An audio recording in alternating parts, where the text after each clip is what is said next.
Hello guys, ఇవాళ మనం Infinix note 50s 5G plus mobile గురించి అయితే మాట్లాడుకుందాం.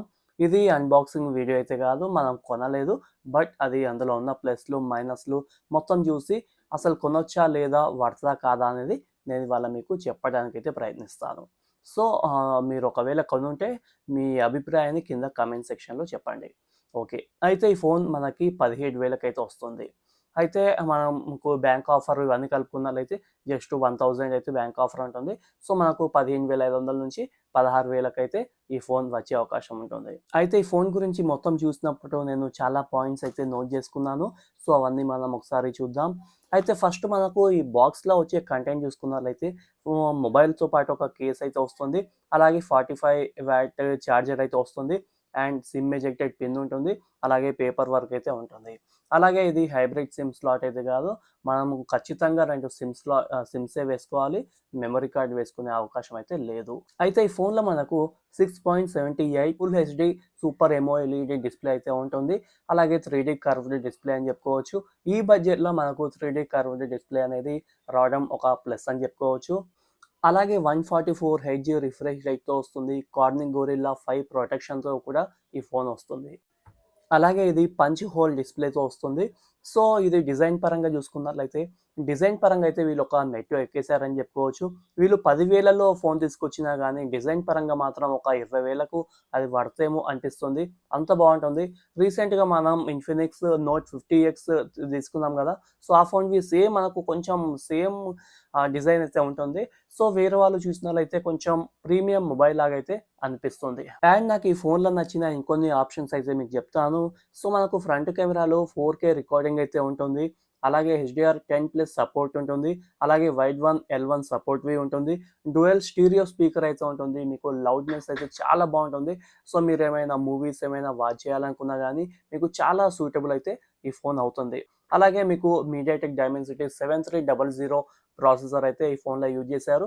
సో బట్ వీళ్ళు 11,000లోవి అదే ప్రాసెసర్ అయితే యూజ్ చేస్తున్నారు. బట్ కొంచెం చేంజ్ చేసి ఉంటే బాగుండు. బట్ ఇది ఓకే, మనకు రెగ్యులర్ యూస్కి అయితే ఇది ఏం ఇష్యూస్ అయితే ఉండవు. కాకపోతే హెవీగా మనం గేమ్స్ అయితే ఆడలేం. మేబీ ఒక 1 అవర్ వరకు అయితే ఆడుకోవచ్చు. సో మనం డైలీ గేమ్సే ఆడాలంటే ఈ ప్రాసెసర్ అయితే ఖచ్చితంగా పనిచేయదు. అలాగే ఇది మనకు LPDDR5X ర్యామ్తో అయితే ఈ ఫోన్ రావడం జరుగుతుంది. అండ్ బైపాస్ ఛార్జింగ్ కూడా ఈ ఫోన్లో మనం పెట్టుకోవచ్చు. అంటే మనం ఒకవేళ ఫోన్లో ఛార్జింగ్ లేదు, అలాంటప్పుడు మనం గేమ్స్ ఆడుతూ ఉంటాం కదా, సో మనం ఈ యొక్క ఛార్జింగ్ పెట్టేసి మనం గేమ్ అనేది ఆడవచ్చు ఈ బైపాస్ ఛార్జింగ్ ఆన్ చేసుకొని. అప్పుడేమవుతుంది అంటే మన ఫోన్కి అయితే ఎలాంటి ఇష్యూస్ ఉండవు, పేలిపోతుంది అనే భయం కూడా ఉండదు. బట్ వాళ్ళు అలా చెప్పారు. బట్ మన భయం మనకు ఉంటుంది కదా, సో ఆడకపోతే మంచిది. అలాగే ఈ ఫోన్లో రివర్స్ ఛార్జింగ్ ఆప్షన్వి ఉంటుంది. మనం మీ ఫోన్ని యూజ్ చేసి వేరే ఫోన్కి ఛార్జింగ్ అయితే పెట్టవచ్చు. బట్ మనకు జస్ట్ 10 స్పీడ్లోనే ఉంటుంది. సో మనకు 10 వాట్ స్పీడ్ అంటే చాలా స్లోగా ఎక్కుతూ ఉంటుంది. అది స్విచ్ ఆఫ్ అవ్వకుండా మనం అయితే పెట్టుకోవచ్చు. అలాగే ఇందులో మనకు 5500 mAh బ్యాటరీ అయితే ఉంటుంది. నాకు ముఖ్యంగా ఇన్ఫినిక్స్ ఫోన్లలో బాగా నచ్చేది ఏంటంటే ఈ యొక్క బ్యాటరీ బ్యాకప్. మనకు వాళ్ళు 5000 ఇవ్వండి, 6000 ఇవ్వనియండి, కానీ ఛార్జింగ్ అయితే చాలా బాగా వస్తుంది. సో మినిమం 2 డేస్ వరకు అయితే వస్తుంది. హెవీగా యూజ్ చేస్తాను అన్నట్లయితే ఈజీగా 1.5 డే అయితే ఈ యొక్క ఫోన్లో ఛార్జింగ్ అనేది రావడం జరుగుతుంది. అలాగే ఈ ఫోన్లో ఏఐ ఫీచర్స్ కూడా చాలా ఉన్నాయి. సో రీసెంట్గా మనం ఇన్ఫినిక్స్ నోట్ 50X ఫోన్ గురించి అయితే మాట్లాడుకుందాం. సో అన్బాక్సింగ్వి చేశాను. అలాగే ఫీచర్స్ గురించి సెపరేట్ వీడియో అయితే చేశాను. సో అందులో ఒకసారి చూడండి. ఆ ఫోన్లో ఉన్న ఫీచర్స్ అన్నివి మీకు ఈ ఫోన్లవి ఉంటాయి. అలాగే ఐఆర్ బ్లాస్టర్ కావచ్చు, ఇవన్నీ కూడా మనకు ఈ ఫోన్లవి ఉంటాయి. సో ఫీచర్స్, స్పెషల్ ఆప్షన్స్ అయితే అన్నీ ఇవే. సో ఒకసారి మైనస్ల గురించి మాట్లాడుకుందాం. ఫస్ట్ అయితే నేను నా అభిప్రాయం అయితే చెప్తాను. ఈ ఫోన్ గురించి అని కాదు, ఇన్ఫినిక్స్ అన్ని మొబైల్స్ గురించి అయితే నేను ఒక నాకు అనిపించిన మైనస్ అయితే చెప్తాను. సో ఇన్ఫినిక్స్ ఫోన్ తీసుకునే వాళ్ళందరికీ ఒకటే ప్రాబ్లం ఏంటంటే కెమెరా. సో ఫొటోస్ గురించి నేను చెప్పట్లేదు. ఫొటోస్ ఒక్కొక్క ఫోన్లో ఒకలా ఉంటాయి. కొన్ని ఫోన్లలో మంచిగా వచ్చిన ఫోన్లువి ఉన్నాయి. బట్ వీడియో రికార్డింగ్ దగ్గరకు వచ్చేసరికి మనకు ఇన్ఫినిక్స్ ఏ ఫోన్ అయినా కానీ అంత బాగుండట్లేదు. ఒకవేళ ఉన్నట్లయితే వైడ్ యాంగిల్ అయితే కొంచెం మంచిగా వస్తుంది. బట్ నార్మల్గా మాత్రం మనకు అంత మంచిగా అయితే రావట్లేదు. ఊకే అదేమంటారు, స్టెబిలైజేషన్ ఉండదు, షేక్ అవుతూ ఉంటుంది. మనకు డ్యూయల్ కెమెరా కావచ్చు, ఏ ఫీచర్వి సరిగ్గా అయితే మనకు యూజ్ అయితే అవ్వదు. సో నాకు అస్సలు నచ్చింది ఈ యొక్క కెమెరా డిపార్ట్మెంట్ అయితే అస్సలు నచ్చదు. ఫోటోస్ పరంగా ఓకే. బట్ వీడియో రికార్డింగ్ పరంగా అయితే నాకు అస్సలు నచ్చదు.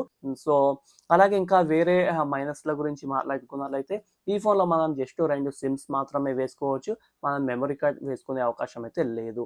అలాగే యూఎఫ్ఎస్ 2.2తో అయితే ఈ ఫోన్ వస్తుంది. సో, 17,000 బడ్జెట్‌లో అన్నప్పుడు మనకు ఇది మైనస్ అనే చెప్పుకోవచ్చు. అలాగే మనకు అల్ట్రా వైడ్ యాంగిల్ అయితే ఇందులో లేదు. ఫ్రంట్ కెమెరాకి 4K ఇచ్చిండు గానీ అల్ట్రా వైడ్ యాంగిల్ ఇచ్చిండుంటే బాగుండేది. అలాగే మనకు వీడియో రికార్డింగ్ చెప్పాను కదా! ప్రాబ్లమ్స్ ఉన్నాయని చెప్పేసి. అలాగే IP64 రేటింగ్‌తో వస్తుంది. సో, ఇది జస్ట్ ఒక చినుకులు పడితే ఓకే. బట్ వర్షంలో వాడితే మాత్రం అది ఇంక పోయినట్టే, షెడ్‌కెళ్ళినట్టే. అలాగే ఈ ఫోన్‌లో మనకి ఎలాంటి కూలింగ్ సిస్టమ్ లేదు. సో, దానివల్ల ఏమవుతుందంటే మనం ఎండలోకి తీసుకెళ్తే ముఖ్యంగా సమ్మర్‌లో ఈ ఫోన్ ఈజీగా హీట్ ఎక్కే అవకాశం అయితే ఉంటుంది. ఓకే. ప్లస్‌లు అయిపోయాయి, మైనస్‌లు అయిపోయాయి. మరి ఈ ఫోన్ కొనొచ్చా లేదా అన్నట్లయితే మనకు 17,000లో ఈ ఫోన్ కొనడానికి చాలా రీజన్స్ ఉన్నాయి. అలాగే కొనకుండా ఉండనికేవి చాలా రీజన్స్ అయితే ఉన్నాయి. సో, ముఖ్యంగా నేను చెప్పేదైతే కెమెరా డిపార్ట్‌మెంట్. మనకు మంచి కెమెరా కావాలి అనుకునే వాళ్ళెవ్వరైనా సరే ఈ ఫోన్‌ని స్కిప్ చేయడం చాలా మంచిది. నేను ఎప్పుడో ఒకసారి ఫోటోస్ దిగుతాను అలా అనుకున్నట్లయితే ఓకే. బట్ అదే పనిగా మనం కెమెరాని యూజ్ చేస్తాము అన్నట్లయితే ఈ ఫోన్ అయితే మీకు సెట్ అవ్వదు. ఇంకా 17,000 పెట్టి ఈ ఫోన్ తీసుకోవాల్సిన అవసరం అయితే లేదు. అలా కాకుండా నేను జస్ట్ డైలీ యూజ్ కోసం, రెగ్యులర్ యూజ్ కోసం నేను యూజ్ చేస్తాను అన్నట్లయితే మీకు ఈ ఫోన్ తీసుకోవచ్చు. బట్ 17,000 కొంచెం ఎక్కువే. బట్ ఫీచర్స్‌వి బానే ఉన్నాయి. సో, ఓకే తీసుకోవచ్చు. అలాగే గేమర్స్‌కి కెమెరా బాగా యూజ్ చేసే వాళ్ళకి మాత్రం ఈ ఫోన్ సెట్ అవ్వదు. సో, గైస్ ఇంతే మరి. మీకు ఈ వీడియో నచ్చితే తప్పకుండా లైక్ చేయండి. మీరు లైక్ చేస్తేనే మాకొక పుష్ అప్ అనేది ఉంటుంది. సో, వీడియోవి చాలా మందికి రీచ్ అవుతుంది.